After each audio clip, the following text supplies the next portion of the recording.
നമസ്കാരം. ദക്ഷിണ ലേണിംഗ്സിന്റെ daily news ഡെസ്കിലേക്ക് സ്വാഗതം. ഇന്ന് 7th April 2026 ന്യൂസ് ആണ് നമ്മൾ നോക്കാൻ പോകുന്നത്. Let see what all are the news. New Bangladesh India ties will avoid mistakes of the past. ഇപ്പോൾ വെസ്റ്റ് ഏഷ്യൻ ക്രൈസിസ് വന്നതോടെ എനർജി വേണം. ഓക്കെ, അതായത് ക്രൂഡ് ഓയിലും ബാക്കിയുള്ള കാര്യങ്ങളും എല്ലാം നമ്മൾ അവരെ സഹായിക്കണം. അതുകൊണ്ടാണ് ഇന്നലെ അവർ ചീത്ത വിളിച്ചുകൊണ്ടിരുന്നവന്മാർ ഇന്നിപ്പോൾ നമ്മളുമായിട്ടൊരു ബൈലാറ്ററൽ റിലേഷൻ എന്നുള്ള രീതിയിലോട്ട് പോകുന്നുണ്ട്. Okay, climate change as A public health emergency. ഈ പറയുന്ന ക്ലൈമറ്റ് ചേഞ്ചിനെ പല രീതിയിലും കാണുന്നുണ്ട്. അതായത് ടെമ്പറേച്ചർ കൂടിക്കൊണ്ടിരിക്കുന്നു, വൾണറബിൾ പോപ്പുലേഷൻ അഫക്ട് ചെയ്യുന്നു, പ്ലസ് നമ്മുടെ ഗ്ലേഷ്യേഴ്സ് മെൽറ്റ് ചെയ്യുന്നു. പക്ഷേ ഇതിനൊക്കെ പുറമെ ഏറ്റവും ഇമ്പോർട്ടന്റ് ആയിട്ടുള്ള ഒരു കാര്യം കൂടെ ഉണ്ട്. അതാണ് പബ്ലിക് ഹെൽത്ത് എമർജൻസി ആയിട്ട് ക്ലൈമറ്റ് ചേഞ്ചിനെ കാണണം എന്ന് പറഞ്ഞിട്ട് എഡിറ്റോറിയലിലുള്ള ഒരു news. Election commission issues directives on political ads on newspaper. അതായത് ഇലക്ഷന്റെ ഒരു ദിവസം മുമ്പ് അല്ലെങ്കിൽ ഇത്ര ദിവസം മുമ്പ് പൊളിറ്റിക്കൽ ആഡ്സ് ഒന്നും ന്യൂസ് പേപ്പറിൽ പാടില്ല എന്ന് പറഞ്ഞ് ഇലക്ഷൻ കമ്മീഷൻ ഒരു ഡയറക്റ്റീവ് ഇറക്കിയിരുന്നു. അപ്പൊ എന്താണ് ഈ മോഡൽ കോഡ് ഓഫ് കണ്ടക്ട്, അതിന്റെ ബേസിലുള്ള കാര്യങ്ങൾ എന്തൊക്കെയാണ്, അതിന് വേ ഫോർവേഡ് എന്തൊക്കെയാണെന്നുള്ള കാര്യമാണ് നമ്മൾ അതിൽ നോക്കുന്നത്. Road stretch built by NHAI encroached upon wetland NGT. ഡൽഹിയിൽ നാഷണൽ ഹൈവേ അതോറിറ്റി ഉണ്ടാക്കി വെച്ചിരിക്കുന്ന റോഡ് ആക്ച്വലി എൻക്രോച്ച്ഡ് ഇൻറ്റു ഒരു വെറ്റ്ലാൻഡ്, ലിസ്റ്റ് ചെയ്തിട്ടുള്ള ഒരു വെറ്റ്ലാൻഡിലോട്ട് എൻക്രോച്ച് ചെയ്തിട്ടുണ്ട്. അതുമായിട്ട് ബന്ധപ്പെട്ട ന്യൂസ് ആണത്. Reinforcing the case for one health approach. As we know zoonotic diseases ഭയങ്കരമായിട്ട് മനുഷ്യന്മാരിലോട്ട് പകർന്നുകൊണ്ടിരിക്കുകയാണ്. അപ്പൊ അത് വൺ ഹെൽത്ത് അപ്രോച്ചിന്റെ ഇമ്പോർട്ടൻസ് കാണിക്കുന്നുണ്ട്. സോ അതുമായിട്ട് ബന്ധപ്പെട്ട ന്യൂസ് ആണിത്. So let's go to the first news. ബംഗ്ലാദേശിൽ റെജീം ചേഞ്ച് ഉണ്ടായല്ലോ. ഷെയ്ഖ് ഹസീന മാറിയിട്ട് അടുത്ത ആളെന്നുള്ള രീതിയിൽ ആരാണ് വന്ന് താരിഖ് റഹ്മാൻ വന്നിരുന്നു. Okay, as the PM. അപ്പോൾ അതുമായിട്ട് റിലേറ്റ് ചെയ്തിട്ടുള്ള ബൈലാറ്ററൽ റിലേഷനുമായിട്ട് ബന്ധപ്പെട്ടാണ് ഈ news. They are showing more affinity towards India. ഇന്നലെ വരെ ചീത്ത വിളിച്ചുകൊണ്ട് നടന്നവന്മാർ ഇത്തിരി അഫിനിറ്റി കാണിക്കുന്നുണ്ട്. Why? Because they need the energy. ഈ പറയുന്ന West Asian crisis India affect ചെയ്ത പോലെ തന്നെ ബംഗ്ലാദേശിനെ അഫക്ട് ചെയ്തിട്ടുണ്ട്. So they need the energy, so they are changing it. അതായത് ഒരു ബൈലാറ്ററൽ ആയിട്ട് കുറച്ചും കൂടെ റിലേഷൻഷിപ്പ് കൊണ്ടുവരാൻ വേണ്ടി നോക്കിക്കൊണ്ടിരിക്കുക. സോ അതുമായിട്ട് ബന്ധപ്പെട്ട ന്യൂസ് ആണിത്. ഹുമയൂൺ കോബിർ എന്താണ് foreign affairs adviser to prime minister Rahman said that new relation between the two nations should be people to people relationship ആയിരിക്കണം, റാദർ ദാൻ ഇൻഡിവിജ്വൽസിനെ ബേസ് ചെയ്തിട്ടുള്ളതിനെക്കാളും പീപ്പിൾ ടു പീപ്പിൾ ആയിരിക്കണം എന്നാണ് പറയുന്നത്. ഓക്കെ, എന്താണ് ഇവർ ഡിസ്കസ് ചെയ്തത് ഇതായിരുന്നു, energy cooperation through India Bangladesh friendship pipeline. As you know, west Asian crisis കാരണം നമ്മൾ മാത്രമല്ല നമ്മുടെ നൈബേഴ്സും ഭയങ്കരമായിട്ട് അഫക്റ്റ് ആവുന്നുണ്ട്. And we India being the what you say neighbourhood first policy പ്രകാരം നമ്മൾ ബാക്കിയുള്ളവരെ ഹെൽപ്പ് ചെയ്യുന്നുണ്ട്. സോ അതുമായിട്ട് ബന്ധപ്പെട്ടാണ് ഇന്ത്യ ബംഗ്ലാദേശ് ഫ്രണ്ട്ഷിപ്പ് പൈപ്പ് ലൈനിൽ കൂടെ ഇൻക്രീസ് ചെയ്യുന്ന കാര്യമാണ് പറഞ്ഞിരിക്കുന്നത്. India had saint 5,000 tons of high-speed diesel on March 10, and the two sides are in talks to deal with the energy crunch that is growing in Bangladesh against the backdrop of US-Israel. ഈ പറയുന്ന വാറ് കാരണം ഉണ്ടായ ബുദ്ധിമുട്ടിന് വേണ്ടിയിട്ട് India already 5,000 tons അയച്ചിട്ടുണ്ട്. Okay, ഇനി അതിന് പുറമെ എന്താന്ന് വെച്ച് കഴിഞ്ഞ് കഴിഞ്ഞാൽ the foreign minister Khalilur Rahman is coming to India. അവരെന്തൊക്കെയാണ് അതിന്റെ ഒരു ഭാഗമായിട്ട് ഡിസ്കസ് ചെയ്യാൻ പോകുന്നത് എന്നുള്ള കാര്യമാണ് അറിയുന്നത്. ഈ മിസ് ഹസീന ആക്ച്വലി അവിടുന്ന് പോയതിനു ശേഷം നമ്മളും ബംഗ്ലാദേശുമായിട്ടുള്ള റിലേഷൻ വളരെ ഡെലിക്കേറ്റ് ആയിട്ടാണ് പോയിക്കൊണ്ടിരിക്കുന്നത്. Because there are set backs. അതിന്റെ കാര്യമായിട്ട് സെറ്റ് ബാക്സ് ഉണ്ടായിരുന്നു. നമ്മുടെ വിസ സെന്റേഴ്സിനും നമ്മുടെ ഇന്ത്യൻ അവിടുത്തെ എംബസിക്കും ഒക്കെ എതിരെ വളരെയധികം ആക്രമണങ്ങളൊക്കെ ഉണ്ടായിട്ടുണ്ടായിരുന്നു. സോ അതുമായിട്ട് ബന്ധപ്പെട്ട് ആ റിലേഷൻഷിപ്പ് നോർമലൈസ് ചെയ്യാനും കൂടെ ഒരു ഉദ്ദേശം ഈ ഒരു മീറ്റിംഗിലുണ്ട്.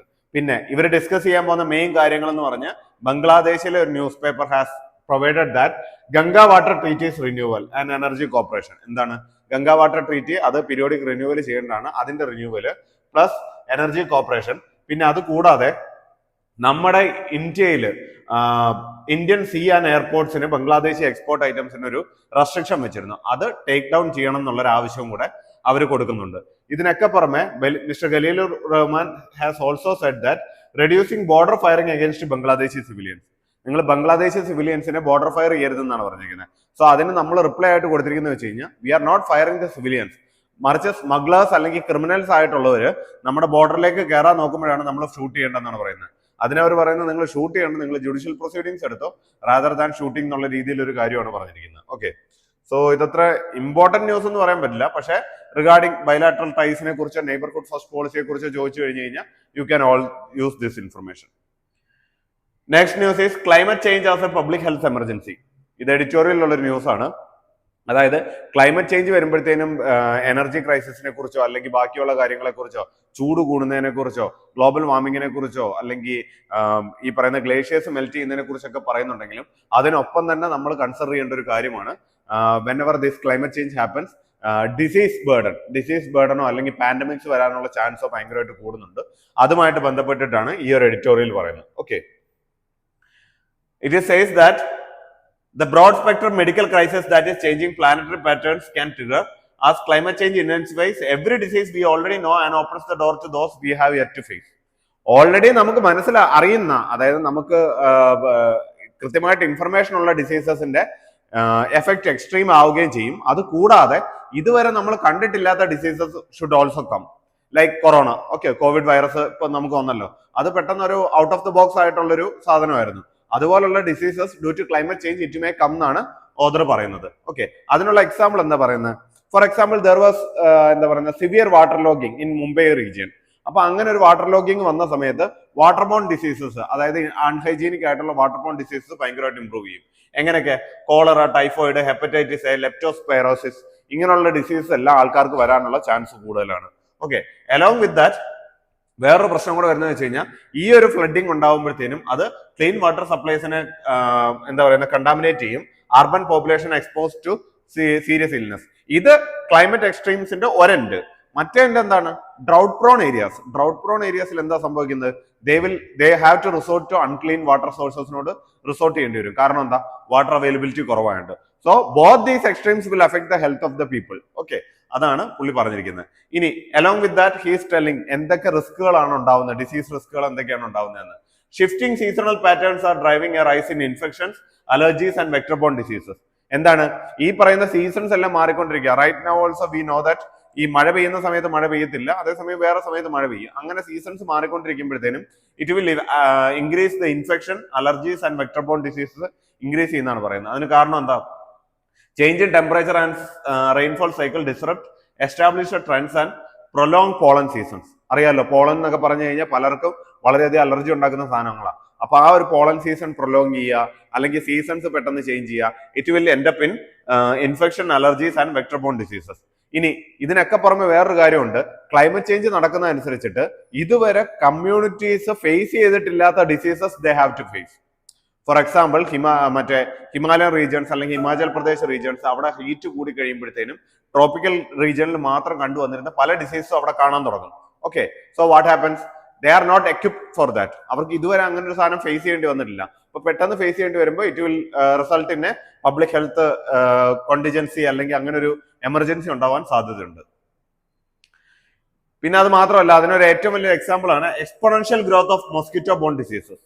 അതായത് എങ്ങനെയാണ് എക്സ്പോണൻഷ്യൽ ആയിട്ടാണ് ഗ്രോത്ത് വന്നിരിക്കുന്നത്? കാരണം എന്തുകൊണ്ടാണ്? Rising temperature have made previously inhospitable region suitable for this insect.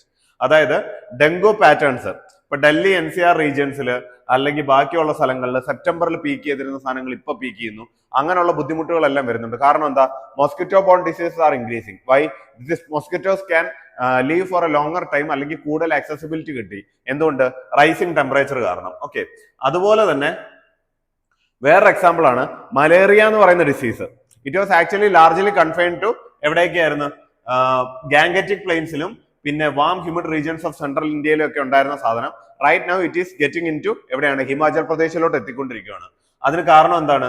Because ഈ റൈസിംഗ് ടെമ്പറേച്ചർ വരുന്ന കാര്യങ്ങൾ കൊണ്ടാണ്. ഓക്കെ, അലോങ് വിത്ത് ദാറ്റ് ഈ ഒരു ക്ലൈമറ്റ് ചേഞ്ച് വേറെ കുറെ കാര്യങ്ങൾ ട്രിഗർ ചെയ്യുന്നുണ്ട്. എന്താണ്? First one is air pollution. Air pollution എന്താണ്? ഒന്ന് ടെമ്പറേച്ചർ കൂടി കഴിയുമ്പോഴത്തേനും what will happen? We will use more air conditioning use ചെയ്യും. സോ ആ ഒരു എയർ കണ്ടീഷനിൽ നിന്നുള്ള എക്സ്പൾഷൻസ്, അല്ലെങ്കിൽ അതിൽ നിന്ന് പുറത്ത് വിടുന്ന സാധനങ്ങൾ ദാറ്റ് ഹാവ് PM 2.5. എന്താണ്? പർട്ടിക്കുലേറ്റ് മാറ്റർ 2.5 വളരെയധികം ഉണ്ട്. സോ അങ്ങനെ വന്നു കഴിയുമ്പോഴത്തേനും this can affect our lungs, heart and കിഡ്നീസിനെ എല്ലാം അഫക്ട് ചെയ്യാൻ വേണ്ടിയിട്ട് സാധ്യതയുണ്ട്. സോ ഇതൊരു എന്താ പറയുന്നത്, എയർ കണ്ടീഷനിങ് എന്ന് പറയുമ്പോഴത്തേനും ഒരു എൻലെസ് സൈക്കിൾ എന്നുള്ള രീതിയിലാണ് പൊയ്ക്കൊണ്ടിരിക്കുന്നത്. ഓക്കെ, ദെൻ നെക്സ്റ്റ് വൺ എന്താണ്? As we know green house gases emit ചെയ്ത് കഴിയുമ്പോഴത്തേനും it will trap more heat in the system. അത്ര ഹീറ്റ് വന്നു കഴിയുമ്പോഴത്തേനും അവർ ഹാർട്ട് ഹാസ് ടു ഈ റെഗുലേറ്റ് ചെയ്യാണല്ലോ, ബോഡി ഹീറ്റ് റെഗുലേറ്റ് ചെയ്യാൻ വേണ്ടി കൂടുതൽ വർക്ക് ചെയ്യേണ്ടി വരും.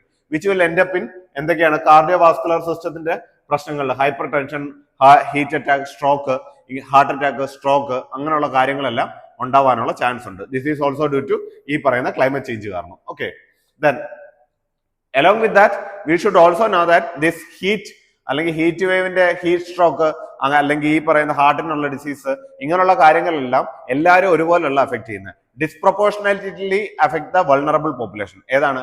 വീടില്ലാത്തവര്, റോട്ടിൽ കിടക്കുന്നവര്, അല്ലെങ്കിൽ കൃത്യമായിട്ട് AC ഇല്ലാത്തവർ, അങ്ങനെയൊക്കെ ഉള്ളവരെ കൂടുതൽ എഫക്ട് ചെയ്യും. ഓക്കെ, ആ വൾണറബിൾ പോപ്പുലേഷനെ. സോ ഇതൊരു ഇനിക്വാലിറ്റിയുടെയും കൂടെ എഫക്റ്റ് ആണ്. Then next one is like parts of the country such as Odisha, Telangana and Vidarbha are reporting rise in number of heat stroke related deaths. അങ്ങനെ ഒരു ഭാഗത്ത് ഇതൊക്കെ വരുന്നുണ്ട്. അതുകൂടാതെ U should also know that in urban cities ഈ പറയുന്ന night time temperature കൂടിക്കൊണ്ടിരിക്കുക. അപ്പൊ ബോഡിക്ക് ഒരു കൂളിംഗ് മെക്കാനിസം ഉണ്ട്. ബോഡി നീഡ്സ് ഈ നൈറ്റ് ആയി കഴിയുമ്പോഴത്തേനും ആ ഒരു കൂളിംഗ് വരുമ്പോഴത്തേനും അത് ബോഡിയെ കൂളിംഗ് ചെയ്യുന്നുണ്ട്. സോ ആ ഒരു ബോഡിയുടെ സക്കാഡിയൻ റിതം അത് ബ്രേക്ക് ആവുന്നുണ്ട്. ഈ ഒരു കാര്യം കൊണ്ട് critical recovery window that human body relies on to cool down the prolonged daytime heat exposure, ആ ഒരു കാര്യം കൂടെ ഇതിനകത്ത് പോകുന്നുണ്ട്. Along with that we all know infants എന്ന് പറയുമ്പോഴത്തേനും വളരെ സെൻസിറ്റീവ് ആണ് റിഗാർഡിംഗ് ദിസ് ഹീറ്റ് അങ്ങനെയുള്ള കാര്യങ്ങൾക്കൊക്കെ. സോ അവരെ ഇത് ഭയങ്കരമായിട്ട് അഫക്ട് ചെയ്യുന്നുണ്ടെന്നാണ് പറഞ്ഞിരിക്കുന്നത്. പിന്നെ വേറൊരു കാര്യം എന്താണ്? അതായത് ഹിഡൻ ഹങ്കർ എന്ന് പറയുന്ന സാധനം. എന്താണ് ഈ ഹിഡൻ ഹങ്കർ? ഹിഡൻ ഹങ്കർ എന്ന് വെച്ച് കഴിഞ്ഞാൽ we will be having enough food, നമ്മുടെ വയറ് ഫുള്ളായിരിക്കും, പക്ഷെ ആവശ്യത്തിനുള്ള മൈക്രോ ന്യൂട്രിയൻസ് ഒന്നും ശരീരത്തിൽ എത്തില്ല. ക്ലൈമറ്റ് ചേഞ്ചിന്റെ റിസൾട്ട് ആയിട്ട് ഇങ്ങനെ ഒരു പ്രശ്നം കൂടെ വരുന്നുണ്ട്. അതിന് എക്സാമ്പിൾ എന്താണ്? Extreme weather events and unseasonal rain disrupt the crop cycles and reduce agricultural productivity contributing to food shortages. Food ഷോർട്ടേജസും വരും. ഇനി അതല്ല, ഫുഡ് ഉണ്ടെങ്കിൽ തന്നെ അതിനകത്ത് മൈക്രോ ന്യൂട്രിയൻസിന്റെ കണ്ടൻസ് കുറവായിരിക്കും ഡ്യൂ ടു ദീസ് എക്സ്ട്രീം ഈ പറയുന്ന വെതർ ഇവന്റ്സ്. ഓക്കെ, അത് കാരണം. So it will lead to hidden hunger. Then along with that rising temperature can also cause a decline in the milk production from the cattle. അതിനകത്തും affect ചെയ്യാൻ വേണ്ടി സാധ്യതയുണ്ട്. So as A whole ഇങ്ങനെ മൊത്തമായിട്ട് നോക്കി കഴിഞ്ഞു കഴിഞ്ഞാൽ നമ്മുടെ മെഡിക്കൽ എമർജൻസി, അതായത് മെഡിക്കൽ പ്രിക്കോഷൻസോ അല്ലെങ്കിൽ മെഡിക്കൽ ആയിട്ടുള്ള ഇൻഫ്രാസ്ട്രക്ചറോ ഈ വരുന്ന ക്ലൈമറ്റ് ചേഞ്ചിന് ബേസ് ചെയ്തിട്ട് കുറച്ചും കൂടെ അപ്ഡേറ്റഡ് ആയിട്ട് ഇരിക്കേണ്ട ഒരു കാര്യം ഉണ്ടെന്നാണ് റൈറ്റർ പറയുന്നത്. Okay, so let's go to the next news. Election commission issues directives on political ads in newspaper. സംഭവം ഇത്രയേ ഉള്ളൂ. ഈ പറയുന്ന പോലെ പൊളിറ്റിക്കൽ ആഡ്സ് കൊടുക്കുമ്പോൾ ഇലക്ഷന് തലേ ദിവസമാണെങ്കിലും ബാക്കിയുള്ളതാണെങ്കിലും കൊടുക്കുമ്പോൾ they need media certification and monitoring കമ്മിറ്റിയുടെ സർട്ടിഫിക്കേഷൻ വേണമെന്നാണ് ഇതിനകത്ത് ന്യൂസിൽ പറഞ്ഞുകൊണ്ടിരിക്കുന്നത്. ഓക്കെ, അതില്ലാന്നുണ്ടെങ്കിൽ ദേ ക്യാൻ ഗീവ്, അതായത് പൊളിറ്റിക്കൽ പാർട്ടീസിന് കൊടുക്കാൻ പറ്റില്ലെന്നാണ് പറഞ്ഞിരിക്കുന്നത്. അതിന്റെ ഒരു ഈ മോഡൽ കോഡ് ഓഫ് കണ്ടക്ട് എന്താണ്, എങ്ങനെയാണെന്നുള്ള കാര്യങ്ങൾ ഞാനൊന്ന് എഴുതിയിട്ടുണ്ട്. Let's see what it is. Okay, the model code of conduct ensures free and fair elections by regulating political parties, candidates and ruling government but lacks statutory backing. എന്താണ് model code of conduct എന്ന് വെച്ച് കഴിഞ്ഞാൽ? Political പാർട്ടീസിനെയും ബാക്കിയുള്ളവരെല്ലാം കൃത്യമായിട്ട് regulate ചെയ്ത് കൃത്യമായിട്ടുള്ള ഒരു election conduct ചെയ്യാൻ വേണ്ടിയിട്ട്, മോഡൽ ആയിട്ടുള്ള ഒരു ഇലക്ഷൻ കണ്ടക്ട് ചെയ്യാൻ വേണ്ടിയിട്ടുള്ള കുറച്ച് റൂൾസ് ആൻഡ് റെഗുലേഷൻസ് ആണ്. And you should also know that this doesn't has statutory backing ഇല്ല. സ്റ്റാറ്റ്യൂട്ടറി ബാക്കിംഗ് ഇല്ല. പിന്നെ അത് എന്തിനെ ബേസ് ചെയ്തിട്ടാണ്? It is relied on article 324 and moral authority. ഈ ആർട്ടിക്കിൾ 324 മെൻഡേറ്റ് ചെയ്യും superintendence direction and control of elections. ആ ഒരു പവർ ഇലക്ഷൻ കമ്മീഷന് കൊടുക്കുന്ന ആർട്ടിക്കിൾ ആണ് ആർട്ടിക്കിൾ 324. അപ്പൊ ഈ model code of conduct statutory backing അല്ല, മറിച്ച് ഈ ആർട്ടിക്കിൾ 324നെയും അതുകൂടാതെ മോറൽ അതോറിറ്റിയും മാത്രം ബേസ് ചെയ്തിട്ടുള്ള സാധനമാണ് model code of conduct. Okay, ഇനി എന്തൊക്കെയാണ് ഇതിനകത്ത് വരുന്നത്?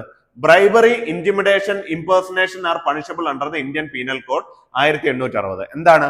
അപ്പൊ ഈ പറയുന്നതിന് പുറമെ ഈ മോഡൽ കോഡ് ഓഫ് കണ്ടക്ട് പറയുന്ന പല സാധനങ്ങളും ആക്ച്വലി മോഡൽ കോഡ് ഓഫ് കണ്ടക്ടിന് ലീഗൽ ബാക്കിംഗ് ഇല്ലെങ്കിൽ പോലും, അല്ലെങ്കിൽ സ്റ്റാറ്റ്യൂട്ടറി ബാക്കിംഗ് ഇല്ലെങ്കിൽ പോലും, ഈ പറയുന്നതിൽ പല സാധനങ്ങളും ലീഗലി കുറ്റമാണെന്ന് ഓൾറെഡി IPC-ലാണെങ്കിലും അല്ലെങ്കിൽ ഇപ്പോഴത്തെ ഭാരതീയ ന്യായ സംഹിതയിലാണെങ്കിലും പറഞ്ഞിട്ടുണ്ട്. അതിനുള്ള എക്സാമ്പിൾ ആണ് bribery, intimidation and impersonation are punishable under the Indian penal code 1860 അല്ലെങ്കിൽ നൗ ഭാരതീയ ന്യായ സംഹിത 2023. അതുകൂടാതെ RPA-ക്കകത്താണെങ്കിൽ representation of people's act RPA 1951-ലാണെങ്കിലും ഇങ്ങനെ പല കറപ്റ്റ് പ്രാക്ടീസസും ഡിഫൈൻ ചെയ്തിട്ടുണ്ട്. For example section 123 deals with corrupt practices. Section 123 corrupt പ്രാക്ടീസസുമായിട്ട് ഡീൽ ചെയ്യുന്നതാണ്. അപ്പൊ ഇതിന്റെ ഇമ്പോർട്ടൻസ് എന്താ?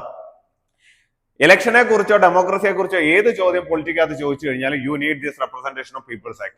അതിൽ തന്നെ ഈ section 123 which defines the corrupt practices, it is really important for your mains exam. Okay, then the MCC comes into operation the moment ECI announces the election schedule and remains active until the election results are declared. എപ്പോൾ മുതൽ അത് തുടങ്ങുന്നത്? Election schedule election commission of India declare ചെയ്യുന്നത് മുതൽ result വരുന്നത് വരെ ഈ model code of conduct exist ചെയ്യുന്നതാണ് പറഞ്ഞിരിക്കുന്നത്. ഓക്കെ, സോ അതിന്റെ കൂടെ എന്തൊക്കെയായിട്ട് ഓൺലൈനായിട്ട് അല്ലെങ്കിൽ technological interventions for the smooth conduct of elections ആണ് ഇലക്ഷൻ കമ്മീഷൻ നടത്തിയിരിക്കുന്നത് നോക്കാം. ഫസ്റ്റ് വൺ ഈ C vigil app. Okay. C vigil app എന്താണ്? Empower citizen to report MCC violations like illicit money or liquor distribution in real time with a mandate for flying squads to resolve complaints within 100 minutes. നമ്മൾ സിറ്റിസൺസിന്റെ ഒരു involvement ഇങ്ങനെ ഒരു law and ഓർഡറിനകത്ത് വരുന്ന രീതിയിലുള്ള ഒരു ആപ്പാണ് C vigil ആപ്പാണ്. അതെന്താണ്? നമ്മുടെ സിറ്റിസൺസിന് if we find that some kind of corrupt practices is happening regarding the election we can directly report that. ഈ ആപ്പിനകത്ത് റിപ്പോർട്ട് ചെയ്യാം. അപ്പൊ 100 മിനിറ്റിനുള്ളിൽ ഫ്ലൈയിങ് സ്ക്വാഡ് അത് ഈ പറയുന്ന പോലെ റിസോൾവ് ചെയ്യും. ഓക്കെ, ആ കംപ്ലൈന്റ് റിസോൾവ് ചെയ്യും. നെക്സ്റ്റ് വൺ എന്താ? Suvidha module, a single window system for political parties to apply for the use of public spaces, maidans and helipads on a strict first come first serve basis, preventing the ruling party from monopolizing resources. എന്താണ്? Ruling പാർട്ടിയെ സംബന്ധിച്ച് they will have an upper hand in public spaces അല്ലെങ്കിൽ ഹെലിപാഡ്സ് അങ്ങനെയുള്ള സ്ഥലങ്ങളിലെല്ലാം ruling പാർട്ടിക്ക് ഒരു upper hand ഉണ്ടാവും. So that may shift the election to their favour. അപ്പൊ അങ്ങനെ വരാൻ വേണ്ടി അങ്ങനെ വരാതിരിക്കാൻ വേണ്ടി ഒരു ഫെയർ ഗ്രൗണ്ട് കൊടുക്കാൻ വേണ്ടിയിട്ടാണ് ഈ പറയുന്ന സുവിധ മൊഡ്യൂൾ എന്ന് പറയുന്ന സാധനം ഇലക്ഷൻ കമ്മീഷൻ കൊണ്ടുവന്നത്. ഇത് പ്രകാരം എല്ലാ പൊളിറ്റിക്കൽ പാർട്ടീസിനും അവർക്ക് പബ്ലിക് സ്പേസസിന് വേണ്ടിയിട്ടും ബാക്കിയുള്ള കാര്യങ്ങൾക്ക് വേണ്ടിയിട്ട് ഒരു സിംഗിൾ വിൻഡോ സിസ്റ്റം കൊടുക്കുന്നുണ്ട്. And it is strictly based on first come first serve. ആദ്യം വരുന്ന ആൾക്കാർക്ക് കിട്ടത്തുള്ളൂ. അതല്ലാതെ ഇവരുടെ പവറോ കാര്യങ്ങളോ ഒന്നും അതിനകത്ത് പ്രയോഗിക്കാൻ പറ്റില്ല. Then voluntary code of ethics to address the digital challenges, the Election Commission of India and social media platforms like Meta, Google and X agreed to voluntary code of ethics to process legal requests from the ECI within 3 hours during the 48-hour silence period. 48 മണിക്കൂർ silence period ഉണ്ട് ഇപ്പം ഇലക്ഷന് തൊട്ട് മുമ്പ്. ആ സമയത്ത് ഇവര് പാർട്ടിക്കാരോ അല്ലെങ്കിൽ വേറെ എന്തെങ്കിലും കാര്യങ്ങളോ കണ്ടൻഷ്യസ് ആയിട്ടുള്ള അല്ലെങ്കിൽ സ്കാൻഡലസ് ആയിട്ടുള്ള ഏതെങ്കിലും ഒരു പോസ്റ്റോ അങ്ങനെ എന്തെങ്കിലും ഇട്ട് കഴിഞ്ഞു കഴിഞ്ഞാൽ the election commission of India can approach ആരൊക്കെയാണ്? മെറ്റയും ഗൂഗിളിനെ എക്സിനെ അപ്രോച്ച് ചെയ്യാൻ പറ്റും അത് ടേക്ക് ഡൗൺ ചെയ്യാൻ വേണ്ടി. സോ ഇൻ 3 അവേഴ്സിൽ അതിനകത്തൊരു എന്താ പറയുന്ന ഒരു തീരുമാനം ഉണ്ടായിരിക്കും. അങ്ങനെയുള്ള ആ ഒരു സാധനത്തിനാണ് വോളണ്ടറി കോഡ് ഓഫ് എത്തിക്സ് എന്ന് പറഞ്ഞ് 2019 വെച്ചിരിക്കുന്നത്. ഓക്കെ, സോ എന്താണ് നമ്മുടെ വേ ഫോർവേഡ് എന്ന് നോക്കാം. To make the elections much better അല്ലെങ്കിൽ ഇമ്പാർഷ്യൽ ആക്കാൻ വേണ്ടിയിട്ട് എന്താണ് വേ ഫോർവേഡ് എന്ന് നോക്കാം. ഫസ്റ്റ് വൺ എന്താ? Power to deregister parties. അതായത് ഇലക്ഷൻ കമ്മീഷൻ ഓഫ് ഇന്ത്യക്ക് പാർട്ടിയുടെ രജിസ്ട്രേഷന് മാത്രമേ പവർ ഉള്ളൂ. അപ്പൊ നിങ്ങൾ എന്താണ് നോക്കിയിരിക്കേണ്ടത്? പാർട്ടിയുടെ രജിസ്ട്രേഷൻ നാഷണൽ പാർട്ടിയായിട്ട് സ്റ്റേറ്റ് പാർട്ടിയായിട്ട് എങ്ങനെയാണ് നമ്മൾ അവരെ തരംതിരിക്കുന്നത്, അതിന് വേണ്ടിയിട്ടുള്ള ക്വാളിഫിക്കേഷൻ എന്താണെന്ന് നിങ്ങൾ ഇന്ന് പോയി നോക്കണം. ഓക്കെ, ഇവിടെ ഞാൻ പറയുന്നത് ഈ പറയുന്ന പാർട്ടികളെ രജിസ്റ്റർ ചെയ്യാൻ മാത്രമേ ഇലക്ഷൻ കമ്മീഷൻ ഓഫ് ഇന്ത്യക്ക് അധികാരമുള്ളൂ, ഡീരജിസ്റ്റർ ചെയ്യാനുള്ള അധികാരമില്ല.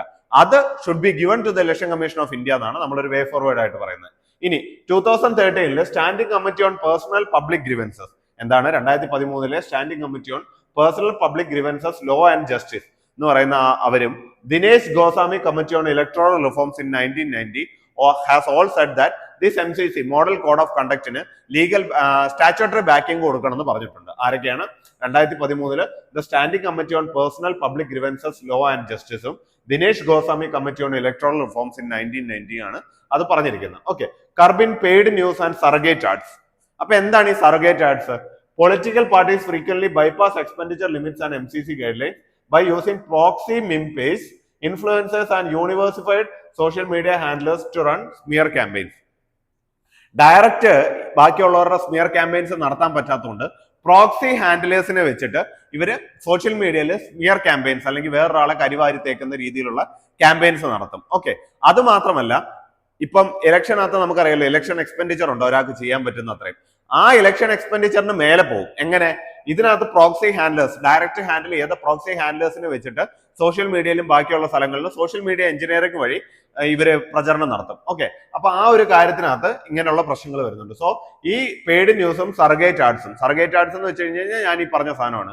ഇത് പ്രോക്സി ഹാൻഡ്ലേഴ്സിനെ വെച്ചിട്ട് ഇത് ഹാൻഡിൽ ചെയ്യുന്ന പരിപാടി. ഇത് രണ്ടും സ്റ്റോപ്പ് ചെയ്യാൻ വേണ്ടിയിട്ട് നമ്മൾ നോക്കണം. നെക്സ്റ്റ് വൺ എന്താ? Expanding the silence period. Silence പീരീഡിന്റെ ടൈം അല്ല, പക്ഷെ അതിന്റെ റീജിയൻസ് എക്സ്പാൻഡ് ചെയ്യണം. Based on the Umesh Sinha committee 2019 Umesh Sinha committee recommendation പ്രകാരം section 126 of representation of people's act which bans campaigning 48 hours before polling must be amended to explicitly include the internet, social media and OTT platform. അതായത് section 126 of RPA representation of people's act section 126 പ്രകാരം 48 മണിക്കൂറിന് മുമ്പ് നമ്മൾ campaigning നിർത്തി silence period തുടങ്ങണമെന്ന് ഒരു rule ഉണ്ട്. Okay, അത് ഇപ്പൊ തൽക്കാലം ഫിസിക്കൽ ഗ്രൗണ്ടിൽ മാത്രമല്ല, ഇറ്റ് ഷുഡ് ബി എന്താ പറയുന്നത് expanded to the cyber ground അല്ലെങ്കിൽ ഇന്റർനെറ്റ്, സോഷ്യൽ മീഡിയ, OTT പ്ലാറ്റ്ഫോമിലും കൂടെ എക്സ്പാൻഡ് ചെയ്യണം എന്നാണ് പറഞ്ഞിരിക്കുന്നത്. It has been also said by the Umesh Sinha committee in 2019. Umesh Sinha committee 2019 ഇത് പറഞ്ഞിട്ടുണ്ട്. ദെൻ ഏറ്റവും ഇമ്പോർട്ടന്റ് ആയിട്ടുള്ള വേറൊരു കാര്യം, ആസ് വി നോ ഇപ്പൊ ഇത്ര ഇത്ര എക്സ്പാൻഡ് ആയിക്കൊണ്ടിരിക്കുന്ന സമയത്ത് ഡീപ് ഫേക്സ് അങ്ങനെയുള്ള കാര്യങ്ങളൊക്കെ ക്രിയേറ്റ് ചെയ്യാൻ ഭയങ്കര എളുപ്പമാണ്. സോ ദ ഗവൺമെന്റ് അല്ലെങ്കിൽ ഈ പറയുന്ന ഇലക്ഷൻ കമ്മീഷൻ ഓഫ് ഇന്ത്യ എന്ത് ചെയ്യണം? മാൻഡേറ്ററി വാട്ടർ മാർക്കിംഗ് വെക്കണം. എവിടെ? പാർട്ടിയുടെ ഏത് വീഡിയോ പുറത്തിറങ്ങി കഴിഞ്ഞാലും അതിനകത്ത് ആ പാർട്ടിയുടെ ആർട്ടിഫിഷ്യൽ ഇന്റലിജൻസ് വാട്ടർ മാർക്കിംഗ് വെക്കണം. To know the citizens thus know whether it is a created video ആണോ അതോ ശരിക്കുള്ള വീഡിയോ ആണോ ഒത്തന്റിക് വീഡിയോ ആണോ എന്ന് അറിയാൻ വേണ്ടിയിട്ടാണ് അത് ചെയ്തിരിക്കുന്നത്, ഡീപ് ഫേക്സ് കൗണ്ടർ ചെയ്യാൻ വേണ്ടിയിട്ട്. Okay, so let's go to the next news. Road stretch built by NHAI encroached upon wetland NGT. ഡൽഹിയിൽ സംഭവിച്ച ഒരു കാര്യമാണ്. അതായത് national highway authority of India ഒരു അർബൻ എക്സ്റ്റൻഷൻ റോഡ് ഉണ്ടാക്കിയിരുന്നു. ആസ്വീനോ ഈ ഡൽഹിയിലൊക്കെ എന്ന് പറയുമ്പോഴത്തേനും ഈ പറയുന്ന ട്രാഫിക് ബ്ലോക്സ് അല്ലെങ്കിൽ ട്രാഫിക് കൺജഷൻ വളരെ ഇമ്പോർട്ടന്റ് ആയിട്ടുള്ള വളരെ പ്രശ്നമുള്ള ഒരു കാര്യമാണ്. ഓക്കെ, സോ എന്ത് ചെയ്തു? അർബൻ എക്സ്റ്റൻഷൻ റോഡ് 2 എന്ന് പറഞ്ഞിട്ട് ഒരു പുതിയ ഇൻഫ്രാസ്ട്രക്ചർ ഉണ്ടാക്കി. പക്ഷെ അതുണ്ടാക്കിയത് national highway authority of India ആണ്. But that faced with a problem. എന്താണ്? അതിനകത്ത് ഗോയല കുർദ് വില്ലേജ് എന്ന് പറഞ്ഞ ലിസ്റ്റ് ചെയ്തിട്ടുള്ള ഒരു വെറ്റ്ലാൻഡിന്റെ മേലെ കൂടെയാണ് ഇത് പോയിരിക്കുന്നത്. അപ്പൊ ഈ വെറ്റ്ലാൻഡിനെ മൊത്തമായിട്ടും ഡിസ്ട്രോയ് ചെയ്തു. എന്താ ചെയ്തത്? Green Court took suo cognizance of a media report that the road is being constructed illegally over the water body. 80% of the pond has vanished. അപ്പം ഇതിന്റെ മേലെ കൂടെ പോകാൻ വേണ്ടിയിട്ട് പെർമിഷൻ കൊടുത്തിരുന്നെങ്കിലും അതിനകത്ത് പില്ലർ ഇറക്കുന്നുള്ള കാര്യം ഇവർ പെർമിഷൻ മേടിച്ചിരുന്നില്ല. ഓൾമോസ്റ്റ് 3-4 പില്ലേഴ്സ് ആ ഒരു പോണ്ടിനകത്ത് ഇറക്കിയിരുന്നു. വിച്ച് ഇന്റേൺ എന്താ പറയുന്ന 80% പോണ്ടിനെ അത് വാനിഷ് ചെയ്ത് അത് നശിപ്പിച്ചു. സോ അതിനെതിരെ നാഷണൽ ഗ്രീൻ ട്രിബ്യൂണൽ സുവമോട്ടോ ആയിട്ട് ആക്ഷൻ എടുത്തു. അതാണ് ന്യൂസ്. നമുക്ക് പ്രിലിംസിനോ അല്ലെങ്കിൽ മെയിൻസിനോ ആവശ്യമായിട്ട് വേണ്ടത് നാഷണൽ ഗ്രീൻ ട്രിബ്യൂണലിനെ കുറിച്ചുള്ള കാര്യമാണ്. National green tribunal was established on October 18, 2010 under the national green tribunal act 2010 to expedite എൻവയോൺമെന്റൽ ജസ്റ്റിസ് ഇൻ ഇന്ത്യ. അപ്പൊ ഒരു സ്റ്റാറ്റ്യൂട്ടറി ബോഡിയാണ്. Okay, national green tribunal act 2010 പ്രകാരമാണ് ഇത് ഉണ്ടാക്കിയിരിക്കുന്നത്. Guided by natural justice principle rather than the civil procedure code, the tribunal endeavors to resolve cases within 6 months from the filing date. എന്തൊക്കെയാണ്? ഒന്ന്, civil procedure code അല്ല, മറിച്ച് natural justice ആണ്. അത് മാത്രമല്ല 6 മാസത്തിനുള്ളിൽ തീരുമാനം, resolve cases, they will resolve the cases എന്നുള്ള കാര്യമാണ്. പിന്നെ ആരാണ് ഇതിന്റെ chairperson? Chairperson should be a retired supreme കോടതി judge or a chief justice of a high court appointed by the central government in consultation with the chief justice of India, serving for 5 years or until the age of 70. ആരായിരിക്കും ഇതിന്റെ chairperson? Retired supreme കോടതി ജഡ്ജോ അല്ലെങ്കിൽ chief justice of ഹൈക്കോർട്ടോ ആയിരിക്കും ഇതിന്റെ chairperson. And the central government will take a decision after taking consultation with the Chief Justice of India. ഇനി മാത്രമല്ല അയാളുടെ service conditions എത്രയായിരിക്കും? Serving for 5 years or until the age of 70. ഒന്നെങ്കിൽ 5 വർഷത്തേക്ക് അല്ലെങ്കിൽ 70 വയസ്സ് വരെയാണ് ചെയ്തിരിക്കുന്നത്. ഇനി October 2021 സുപ്രീം കോടതി declared that NGT position as a unique forum endowed with suo motu powers to take up എൻവയോൺമെന്റൽ ഇഷ്യൂസ് അക്രോസ് ദ കൺട്രി. എന്താണ്? 2021 ഒക്ടോബറിൽ സുപ്രീം കോടതി പറഞ്ഞു ഇവർക്ക് സുവമോട്ടോ ആയിട്ട് കാര്യങ്ങൾ ടേക്കപ്പ് ചെയ്യാൻ പറ്റും. എന്താണ് സുവമോട്ടോ? യൂഷ്വലി നമുക്കൊരു കംപ്ലൈന്റ് കിട്ടിയാലാണ് നമ്മൾ അതിനകത്ത് ആക്ഷൻ എടുക്കുന്നത്. അതിന് പകരം കോടതിക്ക് തന്നെത്താനെ അവർക്ക് സ്വന്തമായിട്ട് തന്നെ ഒരു ആക്ഷനോ അല്ലെങ്കിൽ ഒരു സുവമോട്ടോ ആയിട്ട് ഒരു പ്രശ്നം ഏറ്റെടുക്കാൻ പറ്റുന്ന ഒരു കഴിവിനെയാണ്, അല്ലെങ്കിൽ അവർക്ക് സ്വന്തമായിട്ട് എടുക്കാൻ പറ്റുന്ന ഒരു കഴിവിനെയാണ് സുവമോട്ടോ എന്ന് പറയുന്നത്. സോ അത് വന്നിരിക്കുന്നത് 2021 സുപ്രീം കോടതിന്റെ ഒരു ഡിക്ലറേഷന് ശേഷമാണ് വന്നിരിക്കുന്നത്. So let's go to the next news. Reinforcing the case of a One Health approach. അത് എഡിറ്റോറിയലിലുള്ള ഒരു ന്യൂസ് ആണ്. അപ്പൊ എന്താണ് ഈ വൺ ഹെൽത്ത് എന്ന് നമുക്ക് നോക്കാം. ആസ്വീനോ നമുക്കിപ്പോ കൊറോണ ആണെങ്കിലും വേറെ H1 അതായത് മറ്റേ ഹ്യൂമൻ ഇൻഫ്ലുവൻസ വൈറസ് ആണെങ്കിലും എന്താ പറയുന്നത് സൈൻ ഫ്ലൂ അല്ലെങ്കിൽ ബേർഡ് ഫ്ലൂ, ഏവിയൻ ഫ്ലൂ എന്നൊക്കെ പറയുന്ന ആ കുറെ പ്രശ്നങ്ങൾ വന്നിരുന്നല്ലോ. അപ്പൊ അതിൽ നിന്നൊക്കെ നമുക്ക് മനസ്സിലാക്കുന്നത് ഇപ്പൊ ഈ ക്ലൈമറ്റ് ചേഞ്ചിന്റെ ഭാഗമായിട്ട് there is an increase of zoonotic diseases. Zoonotic diseases എന്ന് വെച്ച് കഴിഞ്ഞാൽ മൃഗങ്ങളിൽ നിന്ന് മനുഷ്യരിലേക്ക് പകരുന്ന ടൈപ്പ് ഡിസീസസിന് ഭയങ്കരമായിട്ട് ഇമ്പോർട്ടൻസ് കൂടിക്കൊണ്ടിരിക്കുക. അങ്ങനെ വരുമ്പോഴത്തേനും we shouldn't only concern about our health, we have to concern about all the health of the animals and the ecology. ഇത് രണ്ടും കൺസിഡർ ചെയ്താൽ മാത്രമേ നമുക്ക് at the end of the day wellbeing ഉണ്ടാവുള്ളൂ എന്നുള്ളൊരു തിരിച്ചറിവ് വന്നു. അതുകൊണ്ടാണ് ഈ വൺ ഹെൽത്ത് എന്ന് പറയുന്ന അപ്രോച്ച് വന്നിരിക്കുന്നത്. ഈ ഒരു ആർട്ടിക്കിൾ തുടങ്ങുന്നത് telling about a film named outbreak. 1995 ഒരു ഫിലിമാണ്. ഇറ്റ് സേസ് അബൌട്ട്, ആ movie says about a zoonotic virus Motaba എന്ന് പറയുന്ന ഫിക്ഷണസ് ആയിട്ടുള്ള ഒരു സൂനോട്ടിക് വൈറസിനെ കുറിച്ചാണ് 1995 ഈ ഒരു മൂവി ഔട്ട് ബ്രേക്ക് എന്ന് പറയുന്ന ഒരു മൂവിയിൽ പറഞ്ഞിരിക്കുന്നത്. സോ അതുമായിട്ട് ജസ്റ്റ് മെൻഷൻ ചെയ്തതിന് ശേഷമാണ് ഈ ഒരു ആർട്ടിക്കിൾ തുടങ്ങിയിരിക്കുന്നത്. സോ നമുക്ക് എന്താണ് വേൾഡ് ഹെൽത്ത് ഡേ മെസ്സേജ് എന്താണ്? Together for health, stand with science.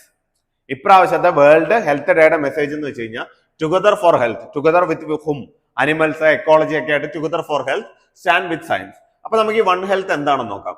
One health is an integrated unifying approach that aims to sustainably balance and optimise health of people, animals and ecosystem. എന്താണ് balance optimise ചെയ്യുക? എന്തൊക്കെ? അനിമൽസിന്റെയും പീപ്പിൾസിന്റെയും എക്കോസിസ്റ്റത്തിന്റെയും ഹെൽത്തിനെ balance ചെയ്യുക എന്നുള്ള കാര്യമാണ് വന്നിരിക്കുന്നത്. Internationally ഈ one health led by quadripartite collaboration. 4 പേരാണ് head ചെയ്യുന്നത്. ആരൊക്കെയാണത്? WHO, പിന്നെ food and agriculture organisation, UAEP, united nations environment programme, and world organisation for animal health. ആരൊക്കെയാണ്? WHO, FAO, UNEP, അതുകൂടാതെ ഓർഗനൈസേഷൻ ഫോർ അനിമൽ ഹെൽത്ത് എന്ന് പറയുന്ന 4 organisations ആണ് ഇത് കൊണ്ടു നടക്കുന്നത്. Okay. With the spread of avian influenza H5N1 gained around a significant contributor was Manhattan Principles. അപ്പൊ ഇതിന്റെ ഒരു ഹിസ്റ്ററിയെ കുറിച്ച് നോക്കിക്കഴിഞ്ഞു കഴിഞ്ഞാൽ ഫസ്റ്റ് ഇതിനൊരു അത്യാവശ്യം നല്ല രീതിയിൽ ആൾക്കാരുടെ ഇടയിൽ സ്വീകാര്യത വന്നത് ഏവിയൻ ഇൻഫ്ലുവൻസ അല്ലെങ്കിൽ H5N1 എന്ന് പറയുന്ന സാധനം വന്നപ്പോൾ മുതലാണ്. അതിനുശേഷം മാൻഹാട്ടൻ പ്രിൻസിപ്പിൾസ് എന്ന് പറഞ്ഞിട്ട് മനുഷ്യനും റോക്ക്ഫെല്ലർ യൂണിവേഴ്സിറ്റി ഒക്കെ തുടങ്ങിയ ഒരു സാധനമാണ്.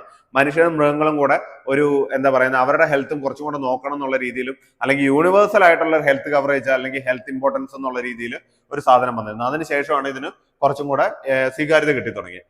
Including changes in ecosystem and land use, intensification of agriculture, urbanisation and international travel and trade. അപ്പൊ എന്തുകൊണ്ടാണ് ഈ വൺ ഹെൽത്ത് അപ്രോച്ച് വളരെ ഇമ്പോർട്ടന്റ് ആയത്? കാരണം എന്താണ്? These kind of things are happening. Changes in ecosystem, പിന്നെന്താ? Land use, intensification of agriculture, അഗ്രികൾച്ചറിന്റെ intensification, urbanisation, international travel and trade. അപ്പൊ ഈ കാര്യങ്ങളൊക്കെ നടക്കുന്നതുകൊണ്ട് തന്നെ the problem of a remote area in a globalised country is A problem of the whole globalised world. Okay. അപ്പം അറിയാലോ global village എന്നാണ് നമ്മൾ വിളിക്കുന്നത്. അപ്പൊ ഏതെങ്കിലും ഇപ്പൊ ചൈനയിലെ വുഹാനിലുണ്ടായ പ്രശ്നമാണ് ഇപ്പൊ ഭൂമി മൊത്തം വ്യാപിച്ചത്. So that kind of a things exist. അപ്പൊ അത് ഇമ്പോർട്ടന്റ് ആണ് ഇത്രയും ട്രാവലും ട്രേഡും ഒക്കെ ഉണ്ടാവുന്ന കാര്യങ്ങളിൽ. ഓക്കെ. ദെൻ നെക്സ്റ്റ് വൺ എന്താ? It was collective sharing. അപ്പം നമ്മൾ പറയേണ്ടതെന്ന് വെച്ച് കഴിഞ്ഞാൽ ഈ ഒരു വൺ ഹെൽത്ത് ഇതിനകത്ത് വളരെയധികം കോർഡിനേഷൻ വേണം, എന്നാൽ മാത്രമേ ഇതൊരു സക്സസ് ആവുള്ളൂ എന്നാണ് പറയുന്നത്. അതിന് example the collective sharing of SARS-CoV-2 genetic data and the study of human genetic factors in COVID-19 susceptibility that drove the international vaccine development effort. അതായത് കൊറോണ വന്ന സമയത്ത് ആ വാക്സിൻ ഡെവലപ്മെന്റ് എഫേർട്ട് സക്സസ് ആവാനുള്ള കാരണം എന്താ? SARS-CoV-2 ജനറ്റിക് ഡാറ്റയുടെ sharing, human genetic ഫാക്ടേഴ്സിന്റെ sharing, അതുകൂടാതെ ബാക്കിയുള്ള ഇന്റർനാഷണൽ ആയിട്ടൊരു വാക്സിന് വേണ്ടിയുള്ള ഒരു ഡെവലപ്മെന്റിന് വേണ്ടിയിട്ട് എഫേർട്ട്, ഇതുകൊണ്ടൊക്കെയാണ് അത് സക്സസ് ആയത്. WHO അപ്പൊ അതിന്റെ ഒപ്പം തന്നെ കൂട്ടി വായിക്കേണ്ട ഒരു കാര്യമുണ്ട്. WHO pandemic agreement, WHO pandemic agreement adopted in May 20, 2025 is a legally binding international treaty aimed at enhancing global prevention, preparedness and response to future pandemic. അപ്പൊ എന്താണ് WHO പാൻഡമിക് അഗ്രിമെന്റ് എന്ന് പറയുന്ന ഒരു സാധനമുണ്ട്. അത് ലീഗലി ബൈൻഡിങ് ആയിട്ടുള്ള ഒരു agreement ആണ്. എന്തിനു വേണ്ടിയിട്ടാ? Global preparedness. എന്തിനു വേണ്ടിയിട്ട്? Global preparedness, prevention and response to future pandemic. ഫ്യൂച്ചറിൽ ഒരു പാൻഡമിക് വന്നു കഴിഞ്ഞാൽ അതിന്റെ പ്രിവെൻഷനും കാര്യങ്ങൾക്കൊക്കെ വേണ്ടിയിട്ടാണ്. So these two things shows that ഒരു കോർഡിനേറ്റഡ് ആയിട്ടുള്ള ഗ്ലോബൽ കോർഡിനേറ്റഡ് ആയിട്ടുള്ള ഒരു എഫേർട്ടാണ് നമുക്ക് ഈ വൺ ഹെൽത്ത് അപ്രോച്ചിൽ വേണ്ടതെന്നുള്ളതാണ് കാണിക്കുന്നത്. ഇനി നാഷണൽ ലെവലിൽ എന്താണ് നോക്കുന്നതെന്ന് നോക്കാം. നാഷണൽ വൺ ഹെൽത്ത് മിഷൻ ഉണ്ടായിട്ടുണ്ട്. നമുക്കിവിടെ ഇന്ത്യയിൽ ഒരു നാഷണൽ വൺ ഹെൽത്ത് മിഷൻ ഉണ്ട്. It's a collaborative initiative designed integrate human, animal and എൻവയോൺമെന്റൽ ഹെൽത്ത് സെക്ടർ. എൻവയോൺമെന്റിനെ, ഹ്യൂമനെ, ആനിമലിനെ ഇന്റഗ്രേറ്റ് ചെയ്തിട്ടുള്ള ഒരു സാധനമാണിത്. ഓക്കെ. ഇനി ഇതിന് കുറച്ച് എക്സാമ്പിൾസ് അല്ലെങ്കിൽ കേസ് സ്റ്റഡീസ് നമുക്ക് നോക്കി നോക്കാം. Which you can use in either in എന്താണ് ഇതുമായിട്ട് ബന്ധപ്പെട്ട ഒരു സാധനം വന്നു കഴിഞ്ഞാൽ എടുക്കാം. അതിനൊപ്പം തന്നെ എൻവയോൺമെന്റുമായിട്ട് ബന്ധപ്പെട്ട ചോദ്യങ്ങൾ എത്തിക്സ് ചോദിച്ചു കഴിഞ്ഞാൽ you can cite these case studies. Odisha's pioneering climate budget to track climate resilient development expenditure. എന്താണ്? ഒഡീഷയിൽ ക്ലൈമറ്റ് ബജറ്റ് കൊണ്ടുവന്നിട്ടുണ്ട്. എന്തിനു വേണ്ടിയിട്ടാ? ക്ലൈമറ്റ് റിസൈലന്റ് ആയിട്ടുള്ള ഡെവലപ്മെന്റ്സിന് വേണ്ടിയിട്ട്. Then Kerala's participatory carbon neutral plan in Meenangadi. Meenangadi എന്ന് പറയുന്ന കേരളത്തിലെ ഒരു സ്ഥലത്ത് ഈ പറയുന്ന പോലെ പാർട്ടിസിപ്പേറ്ററി കാർബൺ ന്യൂട്രൽ പ്ലാനിങ് നടത്തുന്നുണ്ട്. പിന്നെന്താ? Tamil Nadu green climate company and cool roof project in Chennai.